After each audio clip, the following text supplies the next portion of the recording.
अस्सलामु अलैकुम वरहमतुल्लाहि वबरकातुहू। हामिदन व मुसल्लियन अम्मा बअद। अऊज़ु बिल्लाहि मिनश शैतानिर रजीम। बिस्मिल्लाहिर रहमानिर रहीम। लैसा लिल इंसानि इल्ला मा सअ। नाज़रीन, आज जिस उन्वान को लेकर मैं आप लोगों के सामने हाज़िर हुआ हूँ वह उन्वान है वह अमाल जिनके फ़वाइद से हम किसी ख़ास सबब से महरूम रहे हैं। यानी ज़िंदगी भर हम किसी ख़ास सबब की वजह से उन अमाल के फ़वाइद, उन अमाल के समरात को हासिल कर पाने से महरूम है। उनमें सबसे पहला जो अमल है वह है अज़ान के बाद ये कलिमात कहना। वो कलिमात क्या है? हज़रत साद बिन वक़ास रज़ी अल्लाह तआला अन्हु, हज़रत साद बिन अबी वक़ास रज़ी अल्लाह तआला बयान फरमाते हैं कि नबी करीम सल्लल्लाहु अलैहि वसल्लम ने बयान फरमाया कि जब मुअज़्ज़िन अज़ान कहे और इंसान अज़ान सुने तो उसके बाद ये पढ़े, अशहदु अल्ला इलाहा इल्लल्लाह वहदहु ला शरीक लहु व अन्न मुहम्मदन अब्दुहु व रसूलुहु रज़ीतु बिल्लाहि रब्बन व बिमुहम्मद रसूलन व बिल इस्लाम दीना। अगर कोई शख्स ये कलिमात पढ़ता है तो नबी ने फरमाया कि उस शख्स के गुनाह माफ़ कर दिए जाते हैं। लेकिन हम इन कलिमात को पढ़ने से कासिर हैं। क्यों? क्योंकि हमारे समाज की अक्सरियत बेनमाजी है, और अगर नमाजी भी हैं भी तो उन्हें अज़ान के जवाब देने या अज़ान के बाद की दुआओं के पढ़ने की आदत नहीं।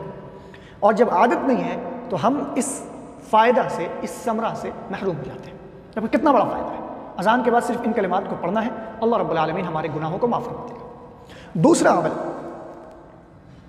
जिनसे हम किसी ख़ास सबब से महरूम हो जाते हैं वो ये कि हम जब अपनी मस्जिदों में नमाज़ पढ़ने जाते हैं या हमारे घरों में जो हमारी औरतें, हमारी माएँ बहनें नमाज़ पढ़ती हैं तो वहाँ पर आमीन बिल जहर का कोई अमल नहीं है। या ये कहें कि लोग आमीन बिल जहर को मायूब समझते हैं, आयब समझते हैं कि अगर मस्जिद में कोई शख्स आ जाए और आवाज़ बुलंद आमीन कह दे तो लोग उसे मायूब समझते हैं। उससे सरफ नज़र के आमीन कहना चाहिए, नहीं कहना चाहिए, आमीन ज़ोर से बोलना चाहिए, नहीं बोलना चाहिए, और बोलना चाहिए तो उनके दलाइल क्या है, नहीं बोलना चाहिए तो उनके दलाइल क्या है, इससे सरफ नज़र नबी करीम सल्लल्लाहु अलैहि वसल्लम ने जो फ़ायदा बताया है मैं वो आपको बताता हूँ। नबी ने फरमाया, अबू हुरैरा रज़ी अल्लाह तआला रिवायत करते हैं कि रसूल अकरम सल्लल्लाहु अलैहि वसल्लम ने बयान फरमाया कि इज़ा अम्मनल इमाम फ़अम्मिनू, जब इमाम आमीन कहे तो तुम भी आमीन करो। अब हम ये बताएं बतौर मुक़्तदी हमें कब पता चलेगा कि इमाम ने आमीन कहा? जब तक इमाम ज़ोर से आमीन नहीं बोलेगा तब तक हमें पता नहीं चल सकता। तो नबी ने कहा कि जब इमाम आमीन बोले तुम आमीन बोलो, यानी इमाम बावाज़ बुलंद आमीन कहे तुम उसे सुनो तो तुम भी आमीन कहो। उसके बाद फरमाया फ़इन्नहु मन वाफ़क़ तामीनहु तामीनल मलाइका, तो जिस शख्स की आमीन फ़रिश्तों की आमीन के मुवाफ़िक़ हो जाए या जिसकी आमीन फ़रिश्तों की आमीन से मिल जाए, गुफ़िर लहू मा तक़द्दम मिन ज़ंबि, तो अल्लाह ताला उसके पिछले गुनाह माफ़ कर देता है।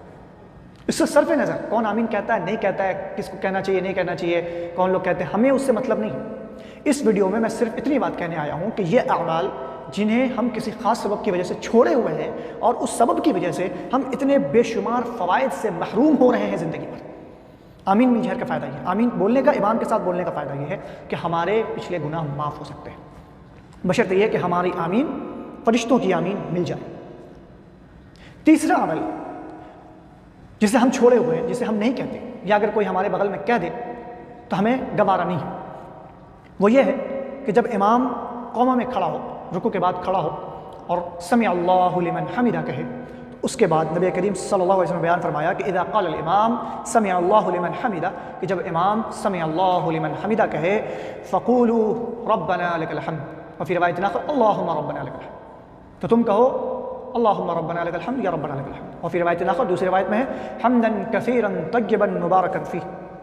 तो नबी ने कहा फ़इन्नहु मन वाफ़क़ क़ौलुहु क़ौलल मलाइका, तो जिसके ये कलिमात फ़रिश्तों के कलिमात से मिल गए, क्योंकि जब इमाम समी अल्लाहु लिमन हमिदा कहता है तो फ़रिश्ते भी रब्बना लकल हम्द हम्दन कसीरन तय्यबन मुबारकन फ़ीह कहते हैं। तो जिसके ये कलिमात फ़रिश्तों के कलिमात से मिल गए, गुफ़िर लहू मा तक़द्दम मिन ज़ंबिह, तो उसके पिछले गुनाह माफ़ हो जाते हैं।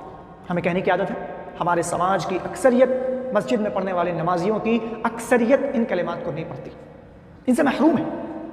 ये वो अमाल है जिनके फ़वाइद से हम ज़िंदगी भर महरूम रह रहे हैं, अपने मखसूस सोच की वजह से, अपने मसदूद सोच की वजह से। अल्लाह रब्बुल आलमीन हमारी सोच को वसी करने की तौफ़ीक़ अता फरमाए। चौथा अमल जो मैं आपके सामने बयान करने वाला हूँ वो है सफ़ों में मिलकर खड़े होने की। ये अमल भी हम नहीं करते। अगर हमारे पैर में, हम जो मस्जिद में नमाज़ पढ़ने जाते हैं, हमारे यहाँ जो अक्सरियत जिस फ़िक्र की है, अगर उस फ़िक्र की मस्जिद में आप नमाज़ पढ़ने चले जाएँ तो आप अगर किसी शख्स के पैर से पैर मिला लेंगे तो अपने पैर को और सिकुड़ लेते हैं।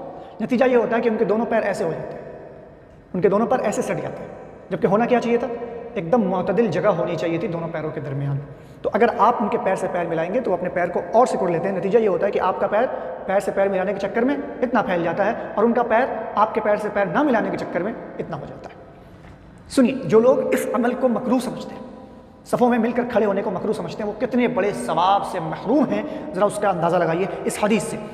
अम्मा आयशा सिद्दीक़ा रज़ियल्लाहु तआला बयान फरमाती हैं कि नबी करीम सल्लल्लाहु अलैहि वसल्लम ने बयान फरमाया कि इन्न अल्लाह व मलाइकतहु युसल्लूना अलल लज़ीना यसिलूना अस्सुफ़ूफ़, कि अल्लाह और उसके फ़रिश्ते उन लोगों पर रहमत भेजते हैं और फ़रिश्ते उन लोगों के लिए रहमत की दुआ करते हैं जो सफ़ों में मिल करके खड़े होते हैं। यानी मैं और आप, अगर हमारे दरमियान कोई जगह नहीं है तो हमारा पैर और आपका पैर ऐसे मिलकर खड़े हो रहे हैं हम लोग अगर, तो अल्लाह हमारे ऊपर रहमत भेजता है और फ़रिश्ते हमारे लिए रहमत की दुआ करते हैं। वमन सद्द फ़ुरजतन रफ़अहु अल्लाहु बिहा दरजा, और जो शख्स सफ़ों के दरमियान खाली जगहों को पुर करता है, मिलाता है, अगर हमारे दरमियान कोई खाली जगह है तो उसको मिला करके पुर कर देता है, तो नबी ने फरमाया कि रफ़अहु अल्लाहु बिहा दरजा, इस अमल की वजह से अल्लाह ताला उसके दर्जात बुलंद कर देता है। अल्लाह अकबर। एक ख़ास मेंटालिटी की वजह से हम इन सवाबों से महरूम हैं। आप खुद अंदाज़ा लगाइए। पांचवा अमल जो मैं आपको बताने जा रहा हूँ वो हर नमाज के बाद तस्बीह करना है। हमारे यहाँ हर नमाज के बाद तस्बीह पढ़ने की आदत नहीं।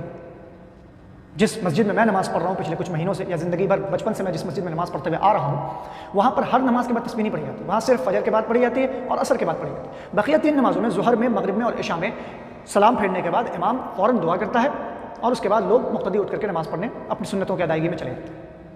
वो किस सवाब से महरूम है, ज़रा इस बात का अंदाज़ा लगाइए कि सही मुस्लिम की रिवायत है कि कुछ सहाबी नबी करीम सल्लल्लाहु अलैहि वसल्लम के पास आए और कहें कि मालदार लोग हमसे आगे चले गए, वो हमारी तरह नमाज़ पढ़ते हैं, हमारी तरह रोज़ा रखते हैं, लेकिन वो माल की वजह से सदका करते हैं, माल की वजह से वो अल्लाह रब्बुल आलमीन के राह में जिहाद कर पाते, हम नहीं कर पाते।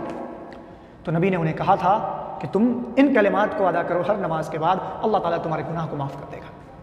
और बुखारी शरीफ की रिवायत में है कि अगर कोई शख्स हर नमाज के बाद तस्बीह, तहमीद और तकबीर पढ़ता है 33 मरतबा और 100 मरतबा जो कलिमात नबी करीम सल्लल्लाहु अलैहि वसल्लम ने बयान फरमाया, बुखारी शरीफ की रिवायत है, तो नबी ने कहा ऐसे शख्स को एक हज का सवाब मिलता है। हम महरूम हैं कि नहीं इन फ़वाइद से, इन समरा से? क्यों? हमारी ख़ास फ़िक्र की वजह से, हमारी ख़ास सोच की वजह से। वो फ़िक्र क्या है, वो सोच क्या है, इस पर बहस नहीं करना। क्या गलत है, क्या सही है, मुझे इस पर कुछ बहस नहीं करना। मैं इस मौजू में, इस टॉपिक पे सिर्फ ये बताने आया हूँ कि हम बहुत सारे अमाल ऐसे हैं जिनके फ़वाइद से, जिनके फल से हम ज़िंदगी भर महरूम हो जाते हैं और हमें फ़िक्र तक लायक नहीं होती। अल्लाह रब्बुल आलमीन हमें कहने सुनने से ज़्यादा अमल करने की तौफ़ीक़ इनायत फरमाए। आमीन।